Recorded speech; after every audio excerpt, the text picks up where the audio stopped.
हम पूरी जिंदगी एक ऐसी चीज की खोज में लगा देते हैं जो बिल्कुल पास होते हुए भी हमारी पहुंच से बाहर रहती है। कुछ लोग उसे ईगो कहते हैं और कुछ आत्मा। आज का विज्ञान अब हमारे ख्यालों, हमारी यादों और हमारे सपनों में ताक झांक करने लगा है और एक बहुत ही उलझा हुआ सवाल पूछने लगा है कि वो क्या चीज है जो हमें वो बनाती है जो हम हैं। स्पेस, समय और खुद जिंदगी। ब्रह्मांड के ये रहस्य हम जानेंगे थ्रू द वर्म होल।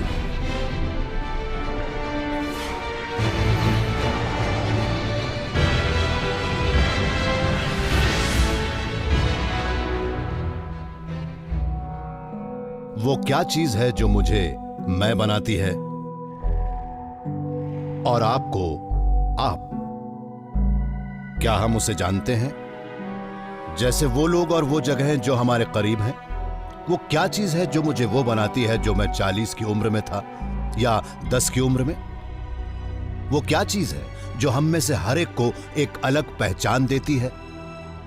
वैज्ञानिकों ने इस बेहद उलझे हुए सवाल का जवाब ढूंढना शुरू कर दिया है और इसके लिए वो हमारी समझ की आखिरी सीमा को कुरेदने लगे हैं, यानी हमारे दिमाग को। मैं हर साल गर्मी के मौसम में बॉय स्काउट्स के साथ कैंपिंग के लिए जाता था। इसके लिए जरूरी था कि मेरे साथ ले जाए गए हर कपड़े पर मेरा नाम मॉगन सिला हुआ हो। ये वो नाम था जो बचपन में मुझे ज्यादा पसंद नहीं था। मैं अक्सर सोचता था कि अगर मेरा नाम आम लोगों जैसा होता, जैसे रॉबर्ट या जॉन, तो मेरी जिंदगी कितनी अलग होती। पर चाहे अनचाहे मेरा वही नाम आज मेरी पहचान है। मेरे उसी नाम ने मुझे वो बनने में मदद की जो मैं हूं। Happy birthday. देखो चल रहा है। मॉम को दिखाओ। बाय। बहुत अच्छे हैं। काश तुम यहाँ होते। एलिसन कोपनिक ये जानने की कोशिश कर रही हैं कि हम खुद को पहली बार कब और कैसे पहचानने लगते हैं। वो बर्कले की यूनिवर्सिटी ऑफ कैलिफोर्निया में एक चाइल्ड साइकोलॉजिस्ट है। खुद को पहचानने की प्रोसेस ये जानने की प्रोसेस है कि हम कौन हैं।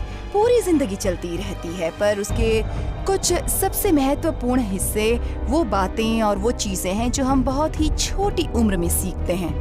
अडल्ट्स के लिए अपनी पहचान को ऐसे ही स्वीकार कर लेना आसान है। हम मान लेते हैं कि इस वक्त हम वही हैं जो 1 मिनट पहले थे।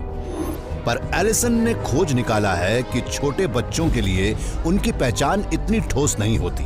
वो अपना ज्यादातर वक्त ये समझने की कोशिश में लगा देते हैं कि वो कौन है। तो जब बच्चे अपनी रोजमर्रा की हरकतें कर रहे होते हैं, जैसे खेलना, चीजों को समझने की कोशिश या प्रिटेंड करना, तो वो सिर्फ वही नहीं करते बल्कि एक important existential philosophical research programme का हिस्सा होते हैं कि इंसान खुद को कैसे पहचानता है।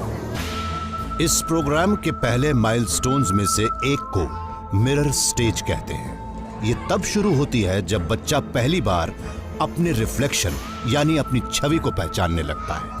आईने में आप सिर्फ एक शरीर और चेहरा नहीं देखते जो आपको मोह लेता हो, बल्कि इसमें आपको अपनी किनेस्थेटिक यानी कि अंदरूनी भावनाएं भी दिखाई देती हैं। ये जानने के लिए कि इन नन्हे मुन्नों में से कौन अपने रिफ्लेक्शन को पहचानता है, एलिसन बहुत ही चतुराई से काम लेती है।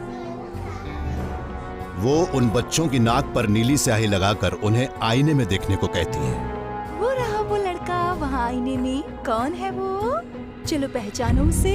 15 महीने का जॉन अपनी ओर घूरते उस नीली नाक वाले बच्चे को देखकर परेशान नहीं होता, क्योंकि वो नहीं जानता कि आईने में दिखाई देने वाला बच्चा वो खुद है। वो आईने वाले बच्चे की नाक पर लगे दाग में तो दिलचस्पी लेते हैं, पर ये नहीं समझ पाते कि असल में वो दाग खुद उसकी नाक पर लगा है।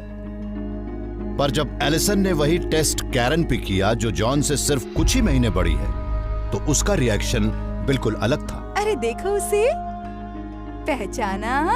हाँ? अरे ये क्या है? अब तक वो बच्चे समझने लगते हैं कि ओ हाँ, आईने में दिखाई देने वाला बच्चा मैं ही तो हूँ। ये सेल्फ डिस्कवरी के लंबे सफर का पहला बड़ा कदम है। पर एलिसन के काम ने दिखा दिया है कि जिन पर वो ये टेस्ट कर रही है, उन पर उन्हें काफी फिलोसॉफिकल रिसर्च करनी बाकी है। ये है 3 साल की जिनीवा। एलिसन उसे डब्बा दिखाकर ललचाने की कोशिश कर रही हैं, जो देखने में कुकी बॉक्स लगता है, पर जल्द ही जिनेवा जान जाएगी कि वो सिर्फ ढक्कन से सही अंदाजा नहीं लगा सकती। तुम्हें क्या लगता है इस डिब्बे में क्या है? इसमें क्या होना चाहिए? Chocolate cookie. Chocolate cookies? आप जानती हैं? तो क्या ये डिब्बा खोलें? देखें इसमें क्या है। मार्कर्स। इसमें तो मार्कर्स हैं। ओह, मेरे लिए। जब मैंने आपको पहले ये डिब्बा दिखाया जो इस तरह से बंद था, तो आपने क्या सोचा इसके अंदर क्या है? मार्कर्स। मार्कर्स। जिनेवा ये बात स्वीकार नहीं कर पा रही कि उस डिब्बे से, जिसे पहले वो चॉकलेट कुकीज से भरा हुआ समझती थी, उसमें से मार्कर्स निकले। ये पता होना कि आपकी सोच बदल जाने से भी आप इंसान वही रहते हैं, इस बात की समझ हमें पैदाइश से नहीं रहती, पर हमें ये सीखनी पड़ती है। एलिसन कुकी बॉक्स वाला ये टेस्ट 4 साल के जिम पर भी आजमाती हैं। एक बात बताइए तो, क्या? जब आपने पहले ये डिब्बा देखा तो आपको क्या लगा कि इस डिब्बे के अंदर क्या है? चॉकलेट चिप्स वाली कुकीज। आहा, और इसमें से क्या निकला? मार्कर्स। हाँ, शाबाश। ये स्वीकार कर पाना हमारी आइडेंटिटी का एक अहम हिस्सा है कि जब हम 16 साल के थे तो हमारी सोच आज की सोच से अलग थी, और ये भी स्वीकार करना कि वो मेरी ही सोच थी। बच्चों को जब लगने लगता है कि सोच बदलने से उनकी आइडेंटिटीज नहीं बदलती, तो वो उन चीजों को भूलना बंद कर देते हैं जिन पर अब विश्वास नहीं करते, और फिर पहली बार इंसानी याददाश्त की हैरत अंगेज ताकत से उनका सामना होता है। मैं इसी हॉल में एक क्वायर में गाया करती थी। यहाँ इस हॉल में आकर मैं वापस अपने उसी दौर में पहुँच जाती थी। मुझे उस ज़माने की हर चीज़ अच्छी तरह याद है, जब मैं यहाँ आकर घंटों गाने की प्रैक्टिस किया करती थी। यहाँ मैं उन दिनों में खो सी जाती हूँ।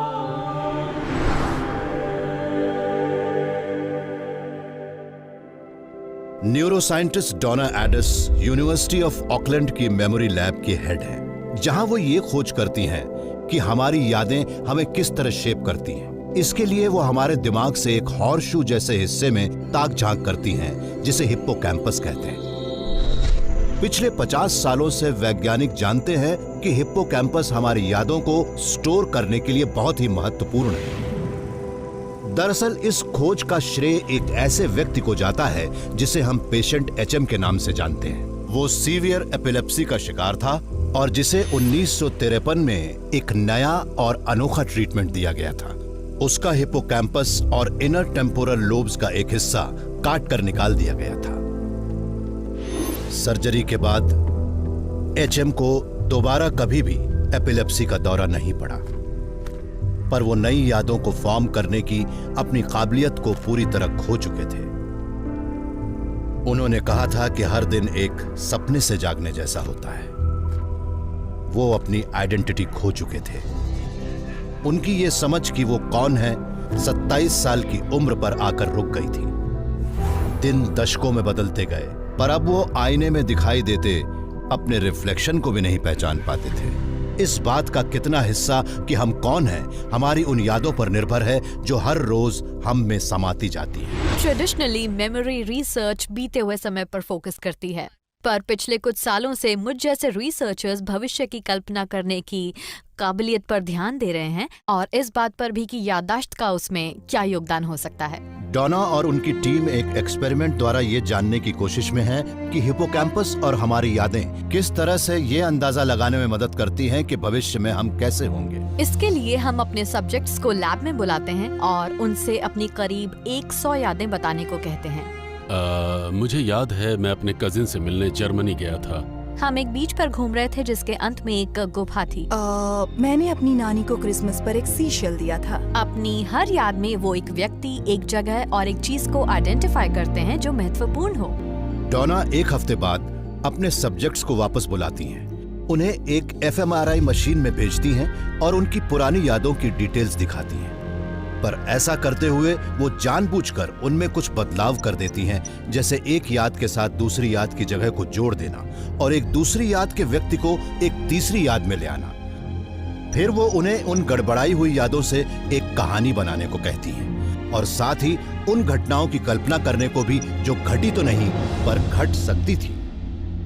हम उनसे हर उस व्यक्ति, जगह और चीज के बारे में पूछते हैं जो वो अब देख रहे हैं और एक ऐसी घटना की कल्पना करने को कहते हैं जो उनके साथ अगले 5 सालों में घट सकती है। और जब उनके सब्जेक्ट्स अपने भविष्य की कल्पना कर रहे होते हैं, टोना उनके दिमाग के रिस्पॉन्सेस को मेजर करती हैं। वो देख रही हैं कि उनके दिमाग के हिपोकैम्पस नामक हिस्से में, जहां पुरानी यादें स्टोर की जाती हैं, जबरदस्त एक्टिविटी चल रही है।